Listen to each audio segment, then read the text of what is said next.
move. We said you've done it again. Nod your head. Hope Netflix has picked that up.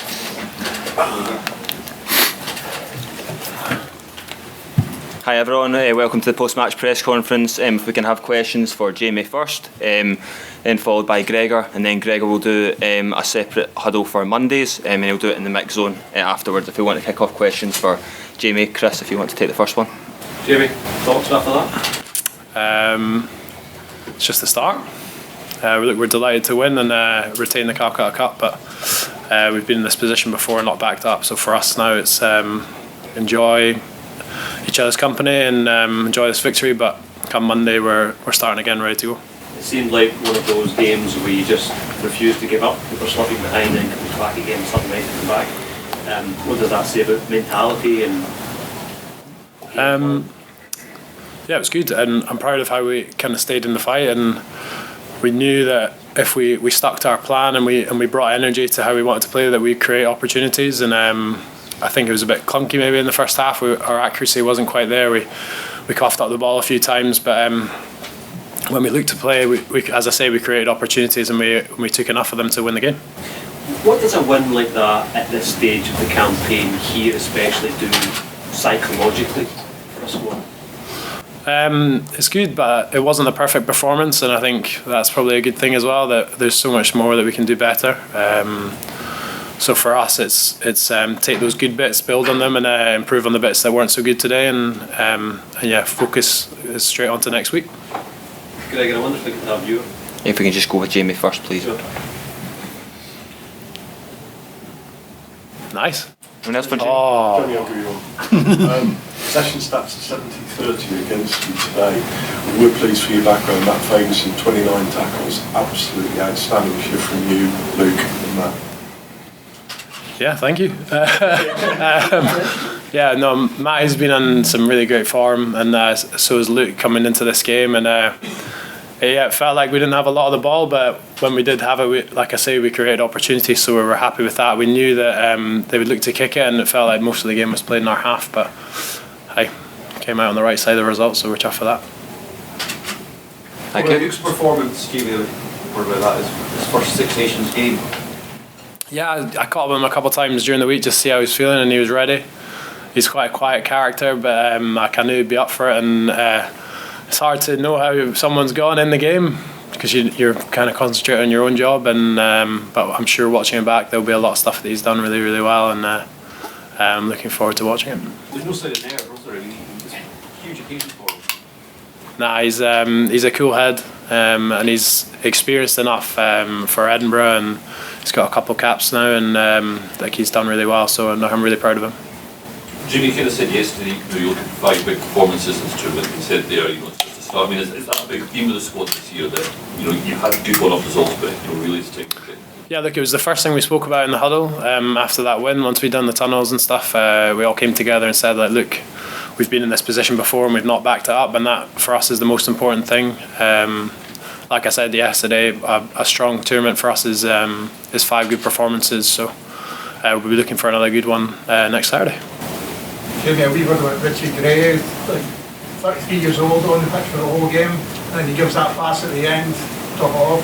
What's he been like coming back into the team, inspiration-wise and the help-wise? Yeah, brilliant. Look, he's a massively experienced player for us, and he's playing some of the best rugby of his career, and I remember being in the stands watching him at Murrayfield, so it's pretty cool to play with him.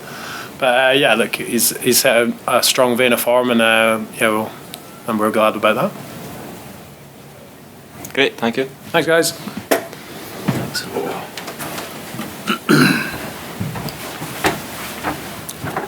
Chris, if you want to kick us off with Gregor. Yeah, first of all, just your thoughts on what was, in the end, a scintillating game of rugby, wasn't it? Well, it's probably your opinion.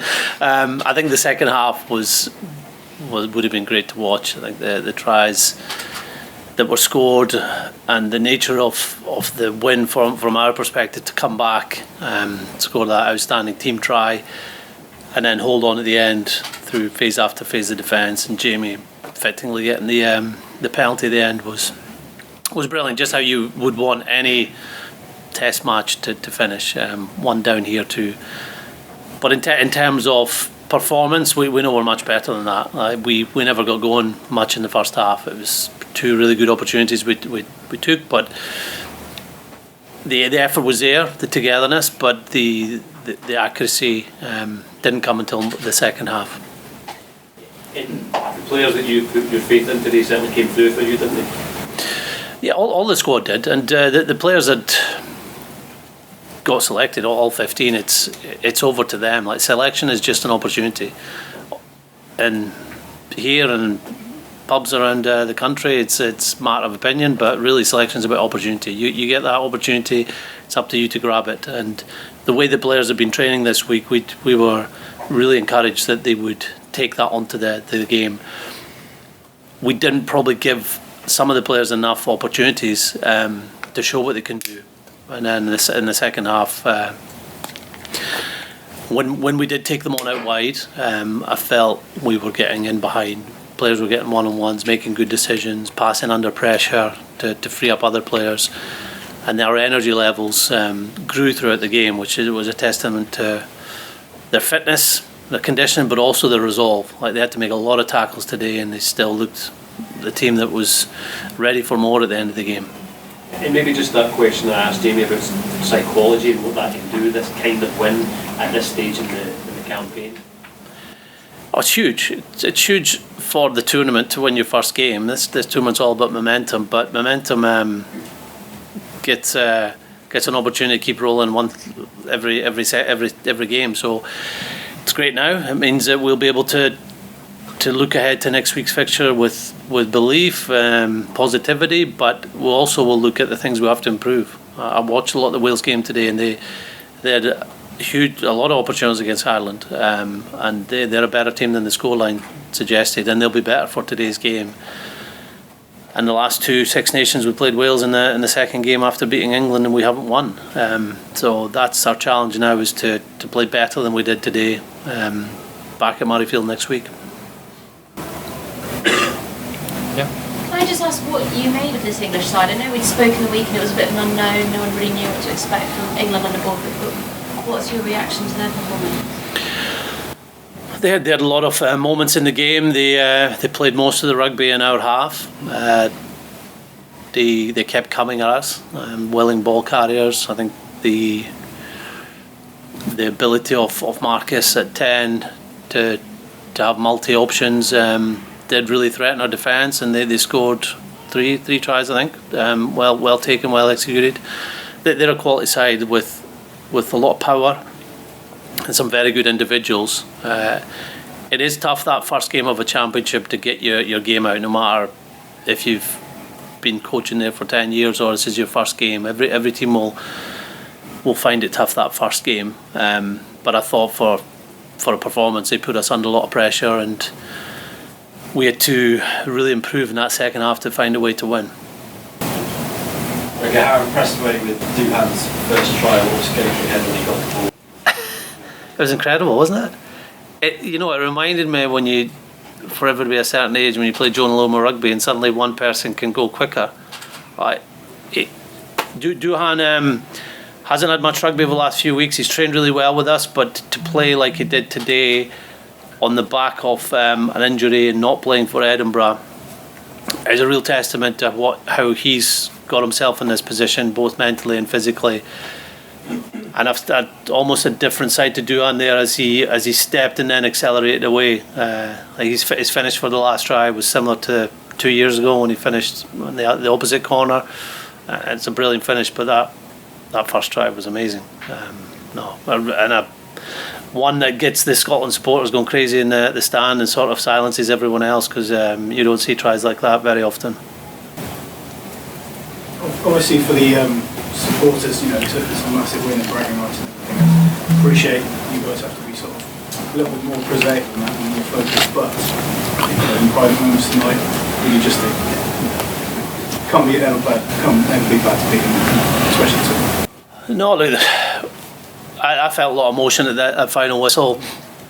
I don't know whether it was because of the noise or the occasion. I never came close to winning when I was a player, and to come down here, it was always the same result as player or supporter. So to do it now with when you're part of a team that does get a win, like 2 years ago, there was no crowds here. So to do it today was emotional, and we celebrate our wins. So we had a bit of fun in the changing room, but there's consistent messages coming through Jamie, other players, me as the head coach, about this will mean nothing if we don't get our recovery right, if we don't train well on Tuesday, Wednesday, and we don't improve next week. And the players now know that, because we've done this a couple of times and not backed it up. We will obviously enjoy having the trophy back in Scotland for a year and being together tonight as we fly back, thinking about the win, but we're on to the next game pretty quickly this time. Gregor, from a point of view of work ons in the week up to the Wales game, you surely will be looking at possession and territory stats. You're incredibly efficient today. I think you had 1 minute 30 seconds in the red zone in total during the game. Possession and territory going to be the focus moving into the last game? Yeah, it probably depends on the opposition you're playing. Like England, I thought their kicking game was very good. They've got 2 kickers throughout their team. Stewart at the back has got a long kick. They're 10, 12, 9, both wingers. So they did keep us in our half. I thought it was very similar to last year's game, and that we played a lot of rugby in our half. We spent a lot of time in our half, but we kept our control defensively. And we probably missed opportunities to take England on ball in hand in that first half. We started to do that from deep in the second half, and our confidence grew. Possession territory, yeah, you would love to have most of the game in the opposition half, but it's what you do with that. What the opposition do with it and what you stop them doing, but also when you get your opportunities. That's what test level is. Grabbing your opportunities, not so much how many opportunities you do have. Gregor, that's 2 in a row against England. That's the first time over half a century that's been done. Your success down to in this particular fixture. Scotland struggled for so long in this game, particularly. The players, 100% the players. Like we've got a great group of players. We changed the team up from what it was like in November, and the players went out there and played outstanding rugby. Like Ben White in his first start in the Six Nations, Luke Crosby first start in the Six Nations, Hugh back in the team. Like these are players that did very well for us today, helped us win. The players also need belief, and they've got that since 2018. Like that fixture was as a turning point, and probably how we viewed this fixture. The comeback in 2019, the second half, being down here and going, right, we can come away with something. So that just grows. I don't think the players will ever come to this fixture, certainly in the short term, thinking it's going to end up in a defeat. We've got what it takes to win, and you just have to deliver that once you get on the field. There were a couple of bold selection calls that Jones and Ben White. I mean, do you feel vindicated that? No, you never feel vindicated on selection. Selection's about opportunity, and it's about backing people.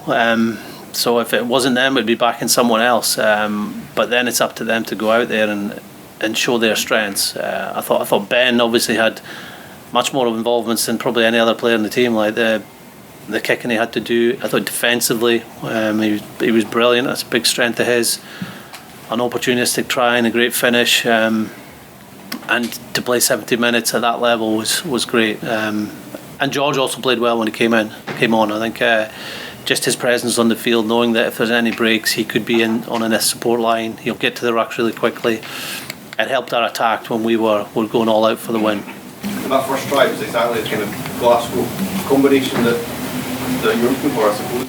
Yeah, Sione's been doing that kick. I'm not sure if it's been to Hugh this season, but he's done it a couple of times for tries. We would have liked more possession to get both Sione and Hugh involved. There were a couple of line-up plays that we weren't able to get away from source, and I think a couple of counter-attack opportunities. But I think just before Hugh's try, he'd made a break on the second phase. So anybody in our backline, we want them to get more ball. I thought Kyle was excellent on the wing too, showing his club form, showing a turn of pace as well. Could easily have scored that try when we made that break up the wing as well. So yeah, I'm delighted with how those backline players played.